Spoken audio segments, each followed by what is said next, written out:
1 Coríntios 15, versículo 12 ao 22. Vamos ler então. Ora, se o que se prega é que Cristo ressuscitou dentre os mortos, como alguns de vocês afirmam que não há ressurreição dos mortos? E se não há ressurreição de mortos, então Cristo não ressuscitou. E se Cristo não ressuscitou, é vã a nossa pregação e é vã a fé que vocês têm. Além disso, somos tidos por falsas testemunhas de Deus, porque temos testemunhado contra Deus que ele ressuscitou a Cristo, ao qual ele não ressuscitou, se é certo que os mortos não ressuscitam. Porque se os mortos não ressuscitam, também Cristo não ressuscitou. E se Cristo não ressuscitou, é vã a fé que vocês têm, e vocês ainda permanecem em seus pecados. E ainda mais, os que adormeceram em Cristo estão perdidos. Se a nossa esperança em Cristo se limita apenas a esta vida, somos as pessoas mais infelizes deste mundo. Mas de fato, Cristo ressuscitou dentre os mortos, sendo ele as primícias dos que dormem. Visto que a morte veio por um homem, também por um homem veio a ressurreição dos mortos. Porque assim como em Adão todos morrem, assim também todos serão vivificados em Cristo.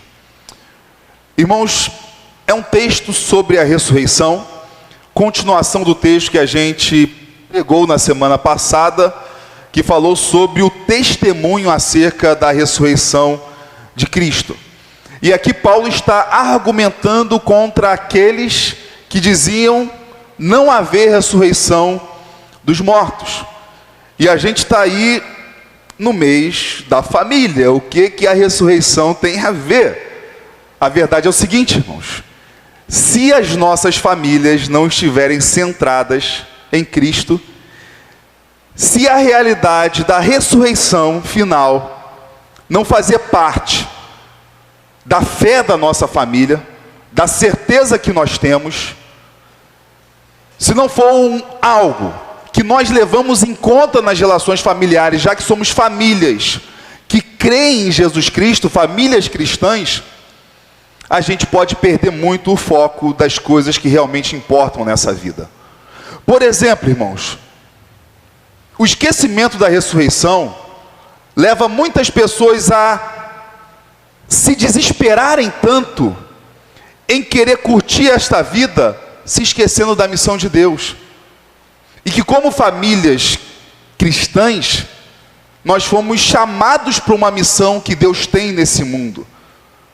Então nós temos tempo para a nossa família, nós temos tempo para a missão de Deus no mundo. Uma coisa não exclui a outra.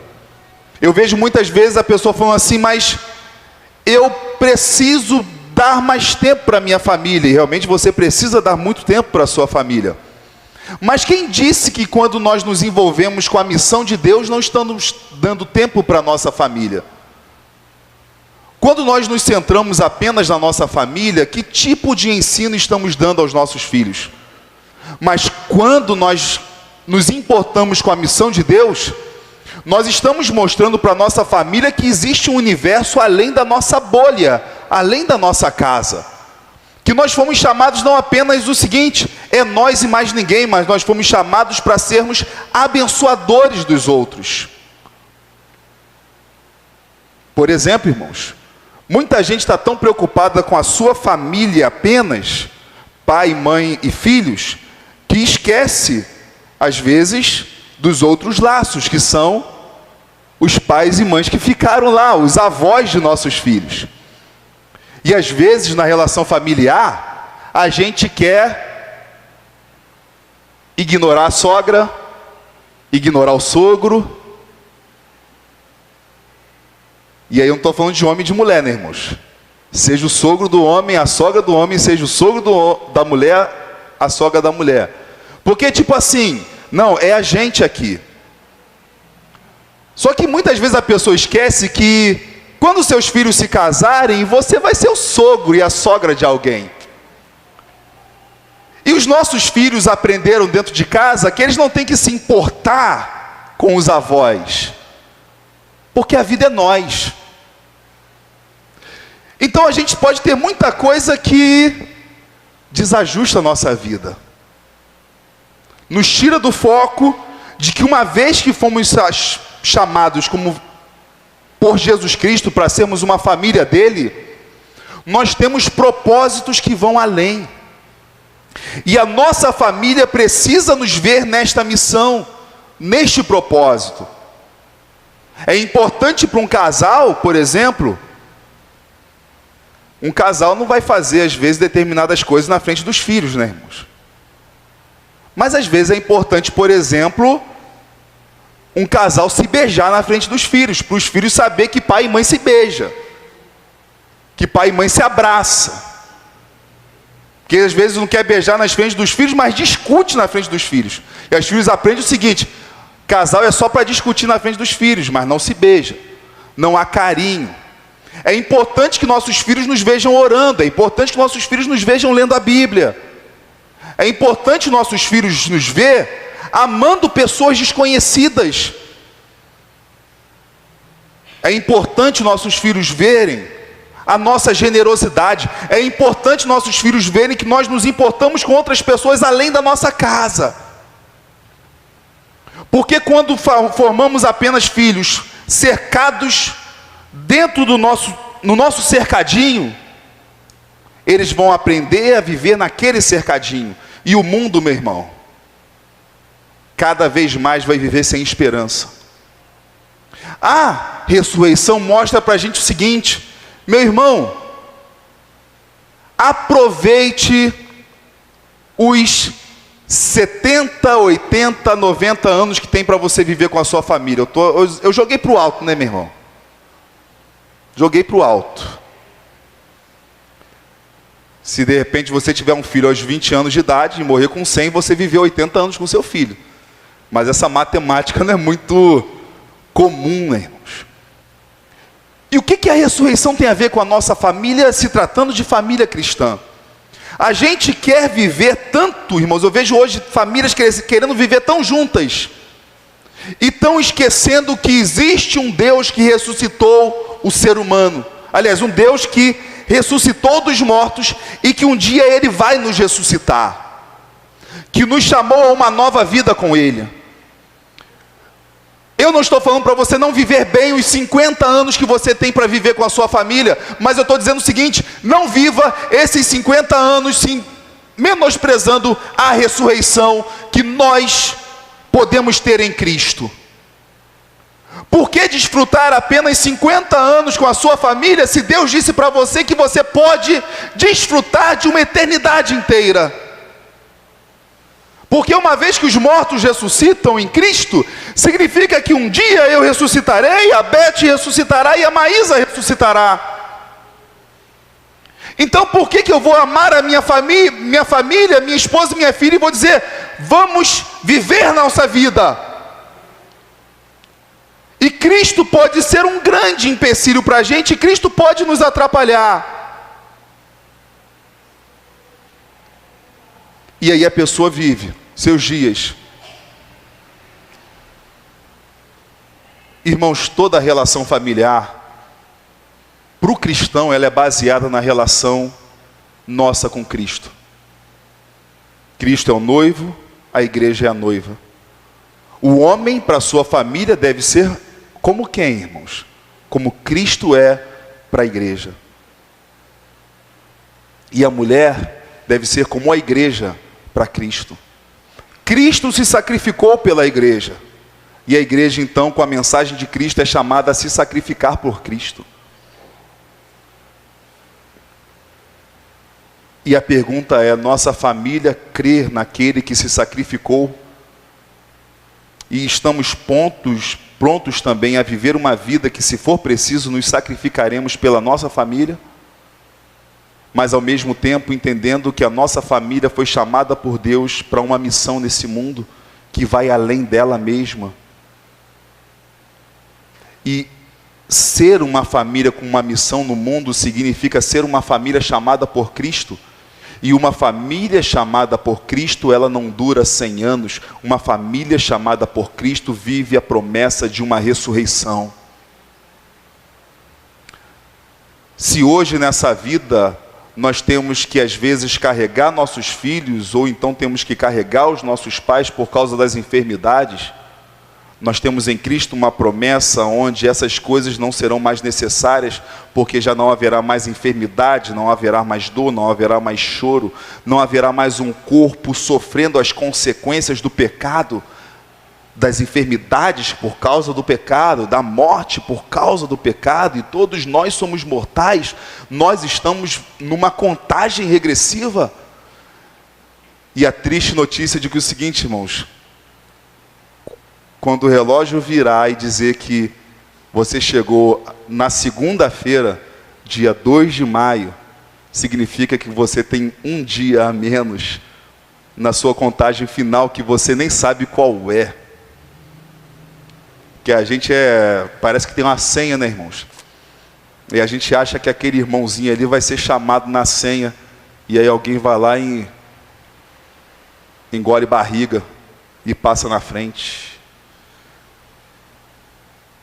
Eu já batizei gente que estava ruim demais, irmãos. Aí eu batizei a mulher, porque a mulher estava muito ruim. O homem morreu e a mulher continuou viva. É a vida incerta. E em Cristo nós temos uma promessa onde Paulo está dizendo o seguinte: um perigo que estava acontecendo no meio dos coríntios e um perigo que pode acontecer dentro da nossa casa. Não crer na ressurreição, esvaziar a ressurreição, menosprezar a ressurreição, duvidar da ressurreição. O apóstolo Paulo diz o seguinte aí no versículo 12 de 1 Coríntios 15: ora, se o que se prega é que Cristo ressuscitou dentre os mortos, como alguns de vocês afirmam que não há ressurreição de mortos? Irmãos, por exemplo, muita gente na igreja às vezes não acredita na ressurreição dos mortos, acredita numa vida eterna, mas não na ressurreição, porque não consegue ligar o fato de que Jesus Cristo ressuscitou no corpo. Ah, porque quando morreu, acabou, vai para o céu e o céu. Só que, irmãos, a gente vai para o céu e Jesus está no céu. Só que um dia Jesus vai voltar. E quando ele voltar, os mortos ressuscitarão. Que mortos ressuscitarão? Os que já estão no céu. E novamente a sua alma se unirá ao seu corpo. Um corpo ressuscitado à semelhança do corpo de Cristo. Porém, muita gente não acredita na ressurreição. E se esquece que Jesus Cristo é ser humano. Porque Ele é Deus e homem. Ele é Deus e decidiu se tornar um ser humano. E Ele ressuscitou no seu corpo. Ele disse para Tomé, Tomé é famoso por ter duvidado. Tomé disse o quê? Se eu não tocar no seu lado, se eu não tocar nas marcas que ele tem, eu não acreditarei. Quando Jesus aparece para Tomé, o que Jesus fala? Toque na minha mão, toca no meu lado. Tomé é o exemplo clássico do ser humano falar demais, linguarudo, porque Tomé não precisou nem tocar. Quando ele viu Jesus, ele falou: Senhor meu e Deus meu. Ele teve incredulidade, né, irmão? Só que ele aumentou a incredulidade dele. Ele falou: se eu não ver e eu não tocar. Ele ainda era um pouquinho melhor do que ele disse, irmãos. Ele só bastou ver e ele já acreditou. Não precisou tocar, não. Mas Jesus podia ser tocado. Jesus, por exemplo, fez um churrasco na beira da praia e chamou seus discípulos para comer peixe com ele, depois de ressuscitado. E o peixe, irmãos, quando Jesus comeu, não caiu no chão. Eu sempre uso isso, porque sempre quando eu leio essa cena, eu fico pensando, acho que tem gente que viu Gasparzinho demais. E eu lembro do Gasparzinho fazendo comida para os tios dele, né, os fantasmas, e os tios comendo na mesa e caía tudo no chão, porque eles eram fantasmas. Jesus não era um fantasma, ele era de corpo, carne, osso, sangue, tendões, músculo, juntas. Comeu o peixe foi para o estômago. Um estômago aperfeiçoado, um estômago que não vai sofrer gastrite, não vai sofrer úlcera, não vai sofrer nada disso, mas ainda assim permanece sendo um estômago. Um dia comeremos do melhor pão, beberemos do melhor vinho, porque Jesus fala que um dia Ele vai comer conosco do pão e beber conosco do cálice. Como? Ressuscitados. Então o que acontece, mas quando Paulo fala para a igreja, dizendo o seguinte: como alguns de vocês afirmam que não há ressurreição de mortos? Percebam, não é que as pessoas duvidavam da ressurreição de Cristo, mas é uma tendência do ser humano de menosprezar o corpo. E quando o ser humano foi criado à imagem e semelhança de Deus, ele não foi criado apenas com a alma à imagem e semelhança de Deus, ele foi criado na sua inteireza à imagem e semelhança de Deus. O corpo, irmãos, é a obra da criação que Deus fez com a sua própria mão. E a nossa parte material, nosso fôlego de vida, nosso espírito, nossa alma, é dito que do barro ali que Deus fez o ser humano, nós temos uma parte divina dentro de nós, uma parte que saiu de Deus, porque diz que Deus fez aquele boneco de barro com as suas próprias mãos, e ele foi na narina que ele havia feito com o barro, e ele soprou. Meu irmão, se eu soprar na sua narina, você vai carregar alergia,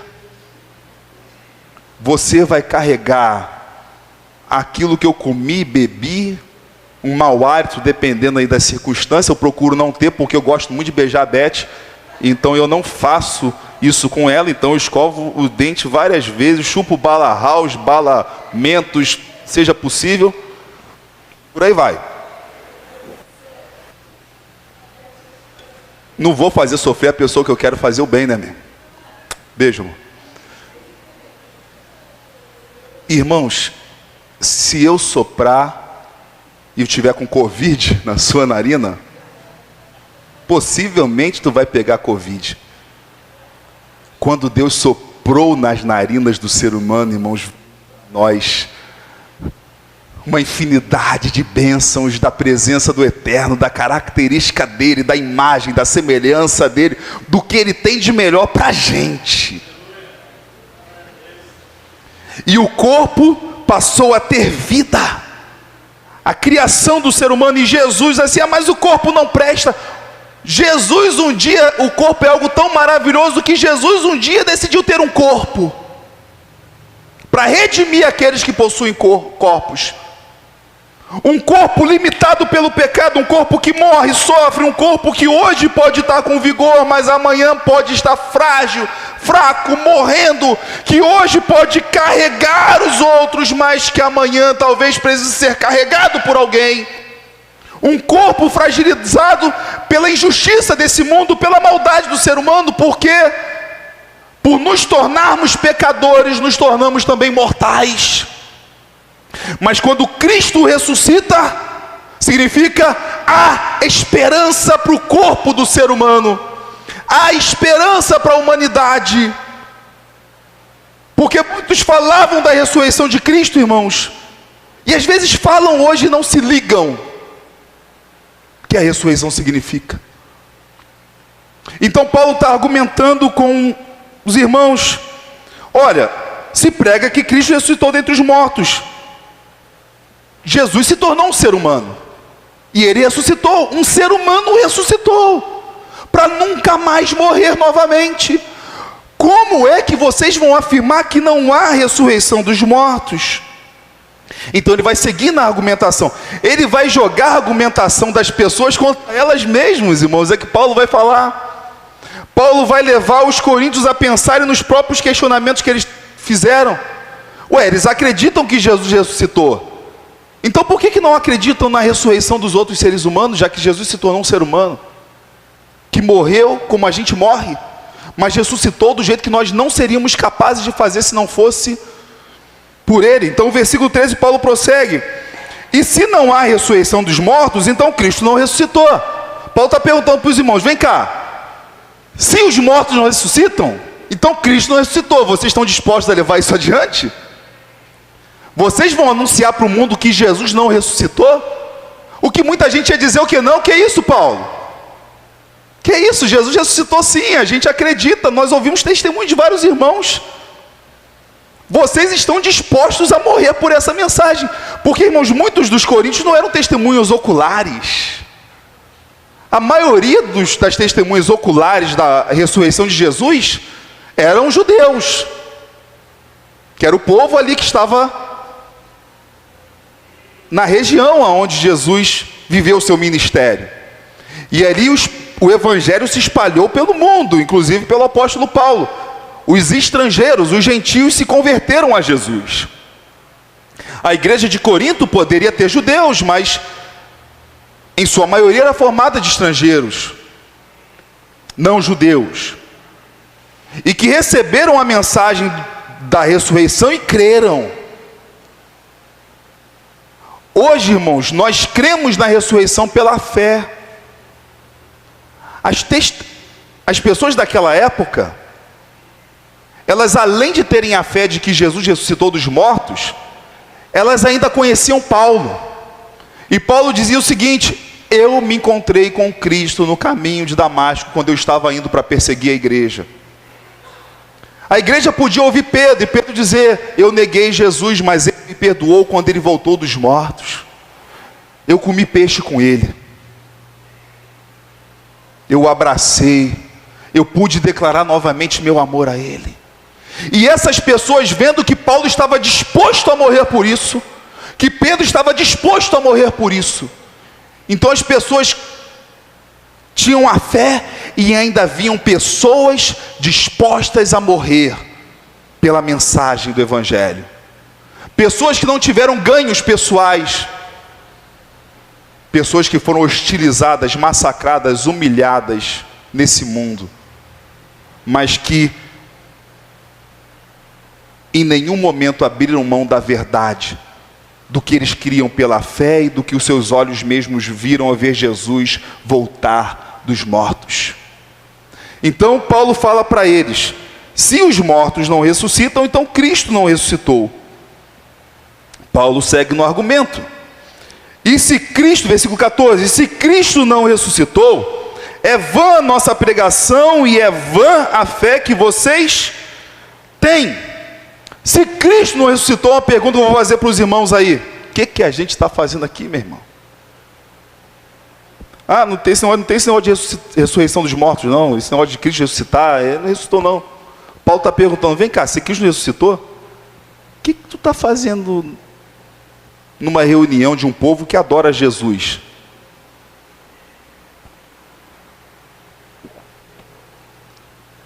Se Cristo não ressuscitou, a pregação é inútil. Quando fala que é vã a nossa pregação, significa a pregação é vazia. A pregação não tem conteúdo. A pregação é inútil. Pior, irmãos, está sendo anunciada uma mentira. Paulo não fala apenas que a pregação é inútil, mas ele fala que se Cristo não ressuscitou, é vã a nossa pregação e é vã também o quê? A fé que vocês têm. Sem a ressurreição de Cristo, a fé é inútil. A fé não passa de uma mentira ilusória que o ser humano fica alimentando.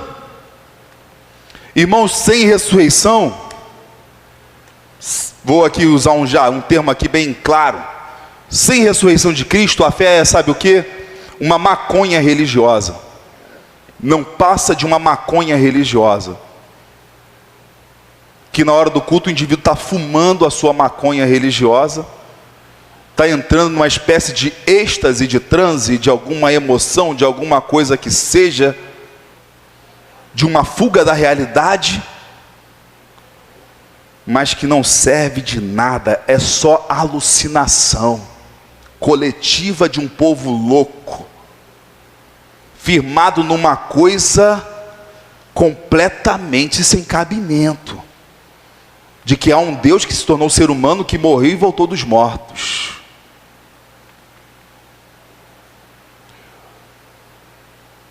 E aí Paulo, irmãos, vai prosseguir falando sobre esse problema do não acreditar na ressurreição. E por que essa mensagem é tão importante no nosso culto de família, irmãos? Porque eu quero fazer essa pergunta constantemente para a gente mesmo responder e a gente pensar: nossa família crê na ressurreição de Cristo? A ressurreição de Cristo é algo essencial que você tem vivido na sua família. Irmãos, a ressurreição de Cristo é tão importante quanto a sua morte. Porque a ressurreição é a prova de que a morte dele não foi inútil. A ressurreição é a prova de que ele derrotou a morte. A ressurreição é a prova de que a morte dele foi o sacrifício perfeito que agradou a Deus. E ele conquistou o fruto do penoso trabalho de sua vida. Ressurreição. O versículo 15 prossegue dizendo, irmãos, de que se Cristo não ressuscitou dos mortos, perceba o seguinte, Paulo falando: além disso, somos tidos por falsas testemunhas de Deus, porque temos testemunhados contra Deus, que ele ressuscitou a Cristo, ao qual ele não ressuscitou, se é certo que os mortos não ressuscitam. Irmãos, Paulo está dizendo o seguinte: se os mortos não ressuscitam, Cristo não ressuscitou. Se Cristo não ressuscitou, a pregação é vã, é vazia, inútil.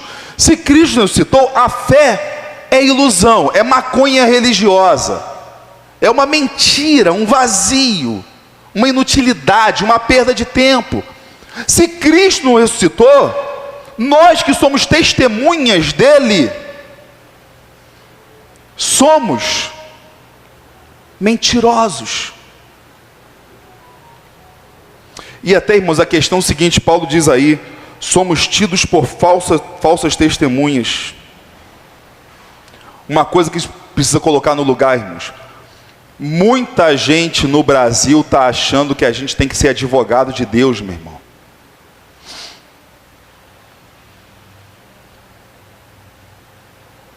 Eu não sou do direito, irmãos, e até confessei um pecado aqui recentemente, né, que eu sou tão desligado, e uma das coisas que eu não tenho prazer é ler lei, que até ler o livro de Levítico para mim se torna complicado, quando é tanta lei. Não é que eu sou contra a lei não, irmãos, eu procuro seguir as leis, só que não é o tipo de assunto que me atrai, como é um assunto que atrai um advogado. Por isso que ele se tornou um advogado, porque é algo que ele tem alegria em fazer aquilo, e alguém tem que fazer, né, irmão? Para eu ser um cara completamente desatualizado das leis, tem que ter alguém sabendo a lei para me defender, né, irmão? Eu espero não precisar de advogado, mas se eu precisar, eu preciso de alguém que conheça a lei, porque eu não conheço e não posso me defender. Mas num tribunal, irmãos, existe o advogado, existe o juiz, existe o promotor, existe as testemunhas. Meu irmão, Jesus não nos chamou para sermos advogados, pelo contrário, ele é o nosso advogado. Meu advogado é o meu Senhor, ele me liberta do acusador. Não sei se eu cantei a música certa, mas é isso aí. Nós somos testemunhas. Testemunhas. É o que eu estava falando, irmãos, para a classe dos novos membros. Quando a Bíblia apresenta a Deus, a Bíblia não vem o seguinte: vamos apresentar um argumento de que Deus existe para a humanidade. A Bíblia não entra nesse argumento. A Bíblia simplesmente diz o seguinte: Deus existe, pronto. Quando começa a apresentar o processo da criação, a Bíblia não fala assim: vamos apresentar uma defesa, uma teoria para mostrar para o mundo de que foi Deus o Criador de todas as coisas. Não, a Bíblia simplesmente chega dizendo já de cara: no princípio Deus criou os céus e a terra. A Bíblia chega dizendo o seguinte: existe um Deus, e esse Deus é o Criador de todas as coisas. Deus não fica se defendendo: vou provar para você, humano, de que eu sou o Criador, vou provar para você, ser humano, de que eu existo. Para que aquele que sempre existiu vai querer provar para a gente que ele existe? Ele simplesmente diz: eu existo. E nós estamos aqui porque cremos que ele existe, cremos que ele é o Criador. E Pronto. E nós fomos chamados para ser o que dele, irmãos? Testemunhas. A testemunha tem que propósito? Falar do que viu, falar do que presenciou, falar sobre a realidade dos fatos. Aí diz assim, eu sou de Cristo, mas o negócio de ficar falando dele não é muito minha praia não. Tem irmãos aqui formados em direito, tem vários aqui que eu estou vendo aqui. Eu vou perguntar para vocês aí, não precisa responder, se quiser responder, responde. Chega uma testemunha no tribunal e você pergunta para a testemunha, fale aí o que você viu. A testemunha fica calada. Uma pergunta, essa testemunha é testemunha? Não. Serve para alguma coisa? Não. Por quê? Porque a testemunha tem que fazer o quê, irmãos? Testemunha tem que falar do que viu, tem que relatar as coisas. Então, meu irmão, não existe testemunha muda no reino de Deus, não. Testemunha tem que falar do que creu, do que viu. Então Paulo está levando o que adiante como testemunha? Ele viu a Jesus Cristo. Nós levamos ao mundo o quê? Pelos olhos, pelo poder de ver o invisível, que é a fé que Deus nos deu. Nós cremos que Deus existe, que Jesus é o seu Filho, que se tornou um ser humano como nós, sofredor, perfeito, cumpridor da lei, sacrificado, morto na cruz, mas ressuscitado ao terceiro dia, para que um dia nós também ressuscitemos com Ele. Testemunhas do que nós cremos. E Paulo está falando o seguinte: se Cristo não ressuscitou, nós somos o quê? Falsas testemunhas. Estamos levando ao mundo uma mentira. E pior, irmãos, qual é o maior grupo chamado grupo religioso do mundo, irmãos? É o judaísmo? É o islamismo? É o hinduísmo? É o budismo? Qual é o maior no mundo? Chamado de quê? Cristianismo. Se Jesus não ressuscitou, vamos ser sinceros, né, meu irmão? Possivelmente mais da metade da população mundial é cristã. Estou aí agrupando todos os grupos chamados cristãos. Protestantes e católicos.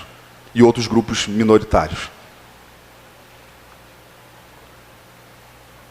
É mais da metade da população mundial. Se Cristo não ressuscitou dos mortos, irmãos, não é apenas uma mentira. É a maior mentira que alguém já inventou. E que mobilizou tantas pessoas em toda a história. E mais, Paulo está dizendo aí, se Cristo não ressuscitou, além disso, versículo 15, somos tidos por falsas testemunhas de Deus, porque temos testemunhado contra Deus que Ele ressuscitou a Cristo, ao qual Ele não ressuscitou. Se é certo que os mortos não ressuscitam. Diria mais, não é o que Paulo está citando no texto, mas eu quero acrescentar algo a mais. Não apenas os apóstolos seriam os maiores mentirosos, mas Jesus seria o maior de todos os mentirosos, porque Ele disse que ressuscitou.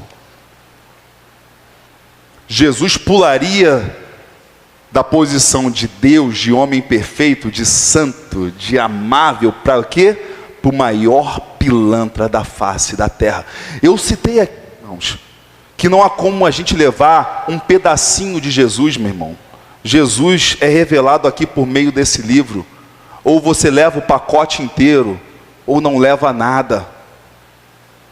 Não adianta simplesmente, acredito que Jesus é legalzinho, mas esse negócio de nascer da virgem, esse negócio de ressuscitar dos mortos, e esse negócio de querer mandar na nossa vida, não. Jesus só presta se for o seguinte: o Jesus que sofreu, o Jesus que se entregou, o Jesus que foi calado para a cruz. Esse é o Jesus que presta para o ser humano. E Jesus foi calado para a cruz, e sabe o que o ser humano com dizendo? Jesus,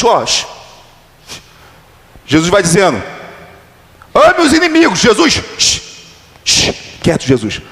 Seja fiel à sua esposa, ô Jesus.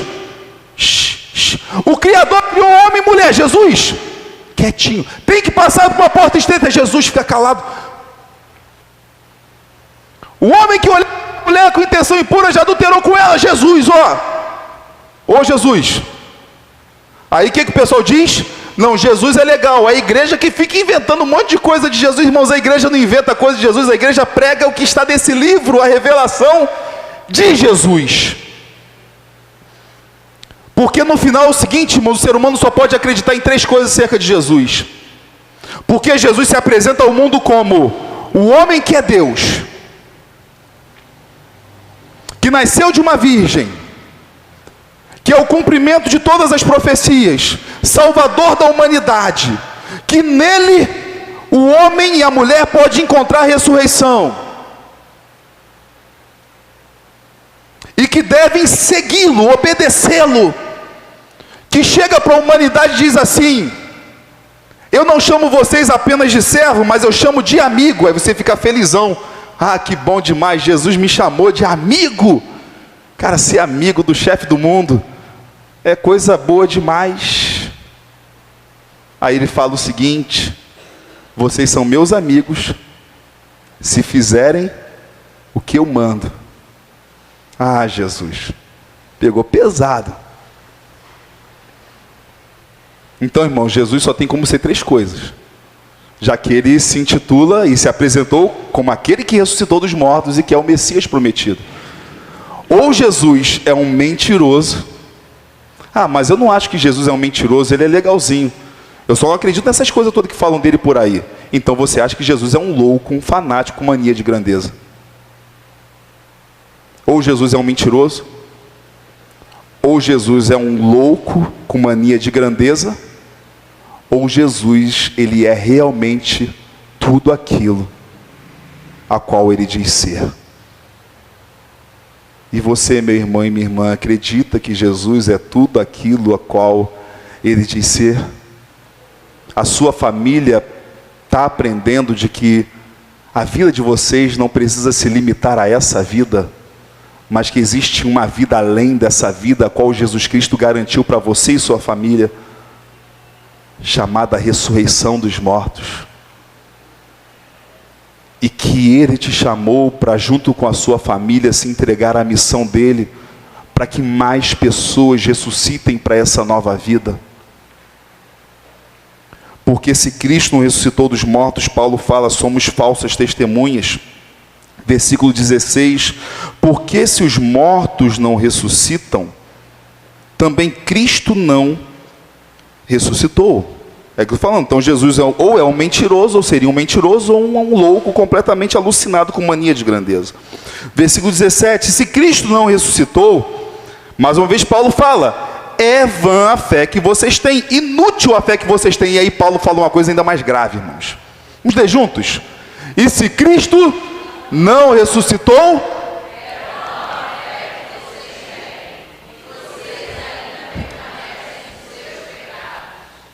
é inútil a fé que vocês têm e vocês ainda permanecem nos seus pecados.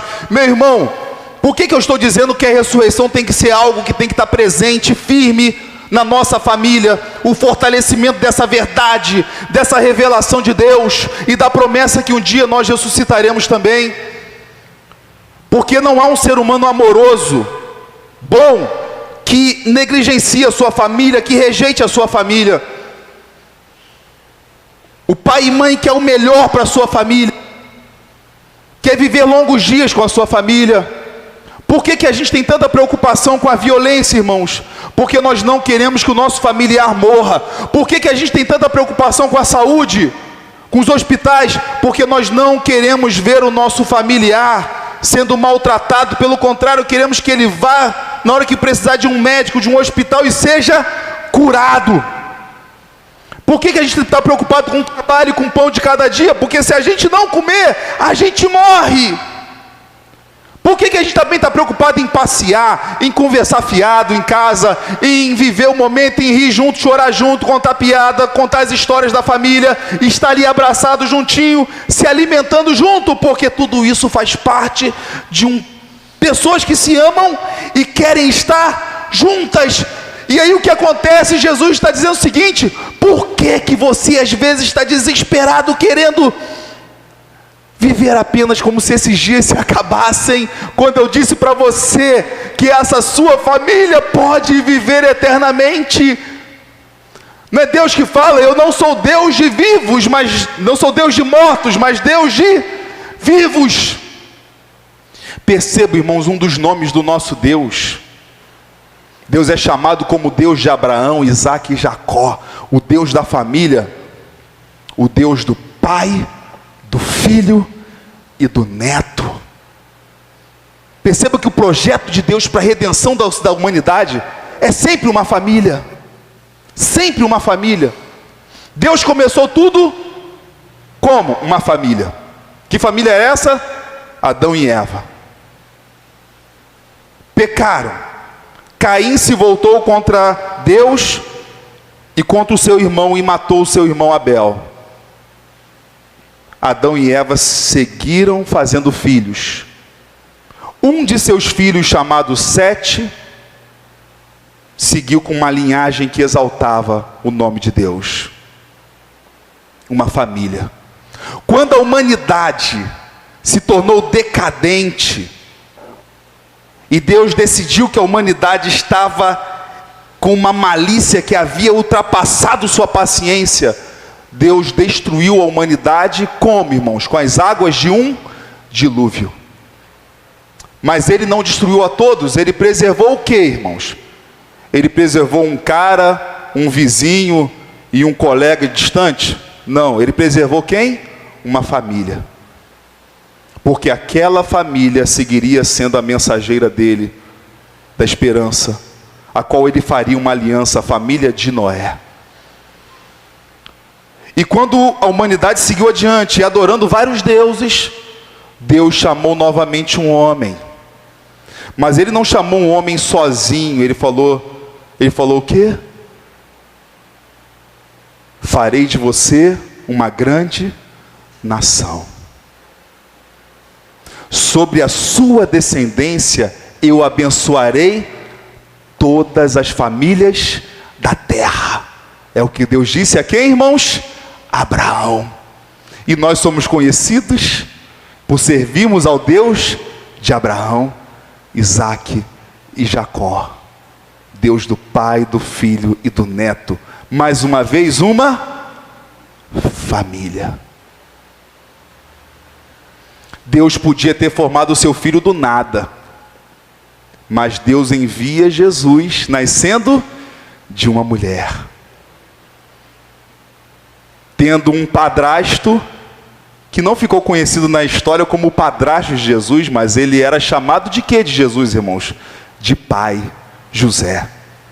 Mais uma vez, o Pai Celestial insere seu filho no meio, irmãos, de uma família,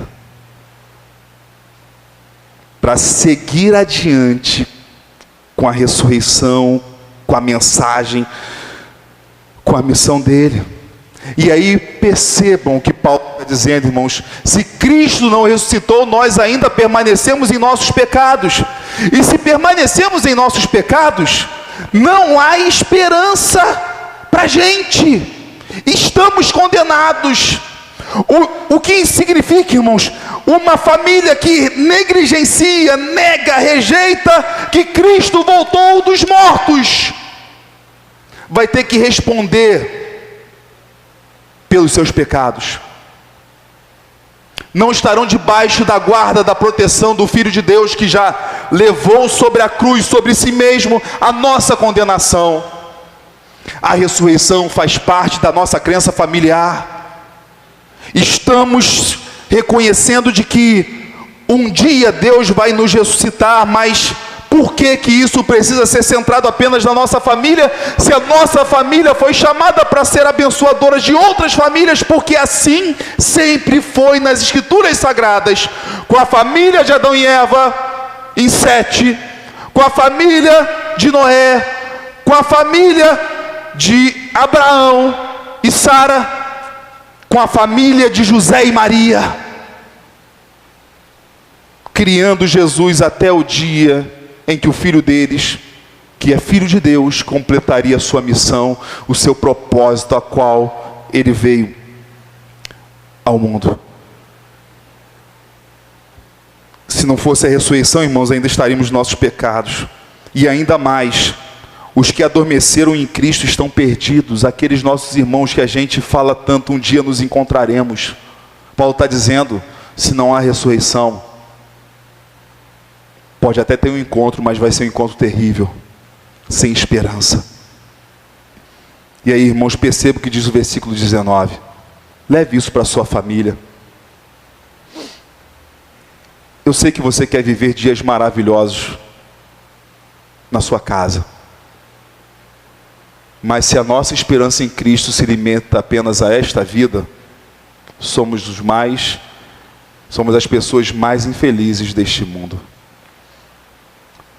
Se a esperança da nossa família em Cristo se limita apenas a esta vida, nossa família é formada pelas pessoas mais infelizes deste mundo. Irmãos, eu não estou aqui falando hoje sobre o comportamento do marido, da mulher, dos filhos. Eu estou falando sobre uma bênção que faz com que a nossa família possa desfrutar não apenas de dias bons na praia,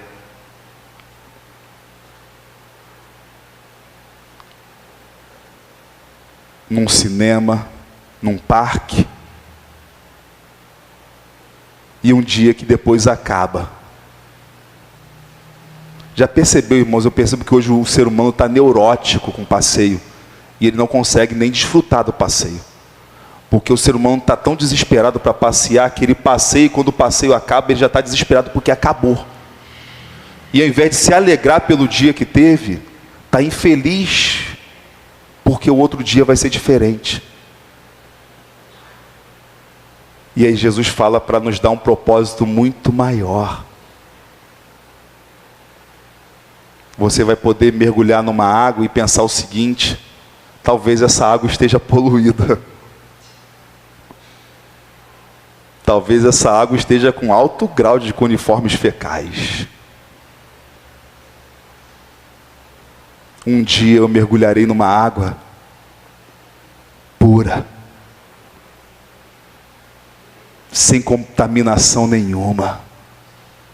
Irmãos, uma das coisas que eu amo é pegar jacaré na praia. Gostaria de ter sido surfista, mas como eu nasci em Belford Roxo, só dava para surfar trem. Então, quando eu vou para a praia, eu pego um jacaré. E aí eu leio naquele texto lá de Apocalipse que fala, o mar já não existe. Eu penso, poxa, Senhor, estão acreditando que eu ia pegar um jacaré na eternidade, sem tomar caixote? Mas, irmãos, quando fala que o mar não existe, possivelmente não significa que o mar não exista, mas é porque as guerras travadas no passado, em sua maioria, eram pelo mar. Então a interpretação mais comum, quando se fala lá de que o mar já não existe, é uma descrição simbólica significando o seguinte: as guerras acabaram. A Rússia não vai mais atacar a Ucrânia. A Síria não vai estar mais numa guerra que nunca se acaba. Irmãos, a gente está lamentando pela Ucrânia. É infelicidade muito grande, é tristeza ver o que a Ucrânia está passando na mão da Rússia. Só que a gente esquece da Síria, irmãos. A Síria, eu não sei nem quando que eles começaram uma guerra que sabe-se lá quando que vai acabar. E o pior que você lê na Bíblia, está a Síria em guerra lá também, irmão. Você diz, meu Deus, que desgraça desse povo. Desde o período bíblico até hoje, esse povo está em guerra. E aí, irmãos, nessa limitação, nessa infelicidade, nessa possibilidade de tanta injustiça nesse mundo de guerras, e aí Paulo fala, mas Senhor, como que pode existir guerra? Como que pode existir violência? Como que pode existir morte? E aí Deus está dizendo para a gente, meu filho, se a sua esperança se limita apenas a esta vida, você é infeliz, porque você vai morrer. Seus dias aqui se cessarão. E você é pecador, você vai ter que responder pelos seus atos. Se você quer Cristo apenas para poder ter um dia legal, uma família legal, um dia de alegria, um bom salário, uma boa casa, um bom carro. Se você não quer Cristo, na mensagem de fato que te liberta, o Cristo que morreu por você, o Cristo que foi obediente do jeito que você não consegue, o Cristo que encarou a morte, que encarou a humilhação humana, que foi desamparado pelo Pai, que foi julgado por todos os crimes que ele não cometeu, mas que nós cometemos. O Cristo que se dispôs por nós a ir para a morte, mas que ressuscitou ao terceiro dia e que um dia também irá nos ressuscitar. Se a sua esperança não está nisso, um dia você vai morrer, continuará nos seus pecados e a felicidade que você tanto queria acabou. Só resta nada de felicidade. Será infeliz aquele que só quer usar Cristo para o aqui e agora. Não sou eu que estou dizendo, irmãos. É o que a Bíblia diz. A nossa casa acredita na Bíblia. Nós acreditamos na Bíblia. E ensinamos os nossos filhos. Ah, mas meu filho não crê. Seu filho não crê, mas você ensina ao seu filho. Siga ensinando. Siga testemunhando. Nós já falamos aqui várias vezes de quantos irmãos que já partiram para a glória, mas seus filhos seguem se convertendo ao Senhor Jesus ainda hoje. Siga testemunhando. Mas meu filho escolheu um caminho de pecado. Ame ele e continue dizendo que aquilo é pecado. Não idolatre seu filho, não faça de seu filho um Deus, porque senão vai morrer você e ele junto. Seu filho é seu filho. E se você o ama, você quer o melhor para o seu filho. Por que você bota seu filho na escola, ainda que seu filho não queira? Já perceberam, irmãos, que tem mãe que fica triste quando leva o filho para a escola e o filho não chora? Porque todo mundo tem aquele pensamento, né? Na hora de levar. Um professor meu na faculdade, irmãos, falou que a gente chora quando vai para a escola, porque a maioria parece que não vai sair desse lugar, então tá chorando porque, tipo assim, já tá imaginando, meu Deus, me meti num lugar e vai sair, vai ser ruim sair desse negócio. Então já entra em desespero, sem perceber. Por que a gente leva nossos filhos para a escola? Para que os nossos filhos tenham um futuro melhor do que o nosso. Por que a nossa família precisa ser uma família firmada na ressurreição de Cristo? Para que juntos nós tenhamos o melhor futuro possível. Família para sempre. Seja feliz com a sua família hoje. Mas por que só hoje? Aproveite os dias hoje, mas não negligencie a missão da família que Deus te deu. De não ser apenas uma família centrada em si, mas uma família abençoadora dos povos da terra. Porque você não é apenas a sua família, mas você é a família de Cristo. Mas se você quiser ser simplesmente abençoado por Cristo para esses dias, a Bíblia diz, você está escolhendo um caminho de infelicidade. Porque Cristo, Ele está muito... que simplesmente dá para você um excelente salário, um excelente carro, uma excelente... Jesus está preparando para você uma casa. Jesus é aquele que disse para a gente: na casa de meu pai há muitas moradas. Se não fosse assim, eu não teria dito para vocês que eu vou preparar um lugar. E quando eu voltar, eu levarei vocês comigo para esse lugar. O lugar onde você, pai e mãe, vai ser irmão do seu filho. Mas você vai seguir numa eternidade com aquele que um dia aqui foi seu filho, em Cristo. Seja uma família. Mas por que desfrutar apenas de 30, 40, 50, 60 anos, se em Cristo você pode ser uma família para sempre? seja uma família para sempre. Eu sou pai da Maísa e tenho responsabilidade com a Maísa. Mas eu preciso entregar a Maísa para o pai mais importante da vida dela. Porque eu me esforço ao máximo para a Maísa ter o melhor. Eu faço o que for possível para proteger a Maísa. Mas eu não posso ressuscitar a Maísa.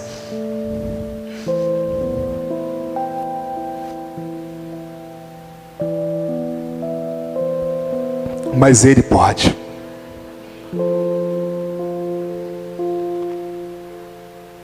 Eu quero morrer antes da Maísa se Jesus não voltar.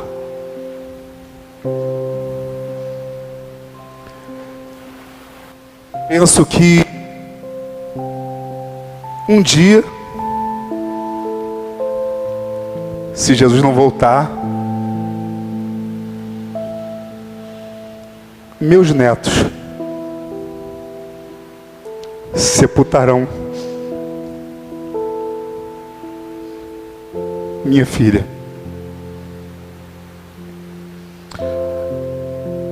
Eu vou estar lá para proteger ela? Eu tenho poder de levantar ela do túmulo? Meu irmão, por que você querer ser possessivo da sua família, achando que isso é o melhor? E não simplesmente dizer para a sua família: eu quero entregar vocês para aquele que pode cuidar melhor do que eu posso.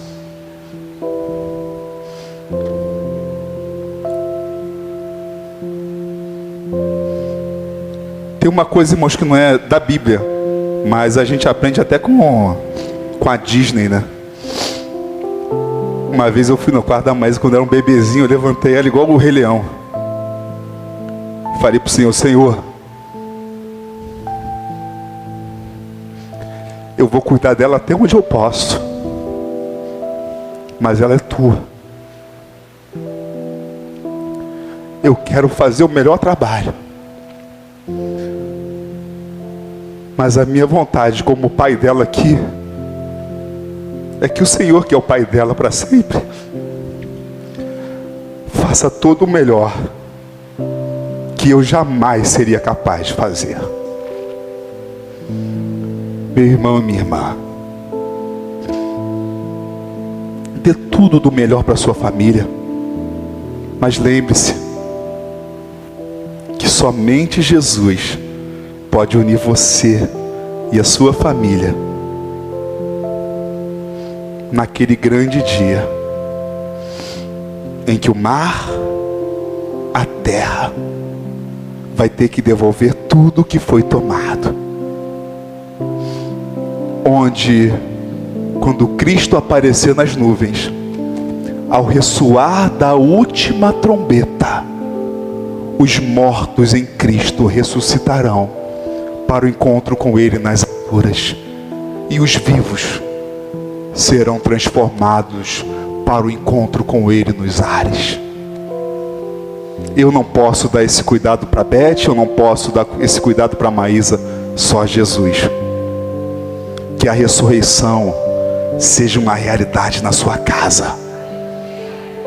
Que a ressurreição seja firme convicção no seu lar. Que Cristo seja o maior presente que você possa deixar como legado para a sua descendência.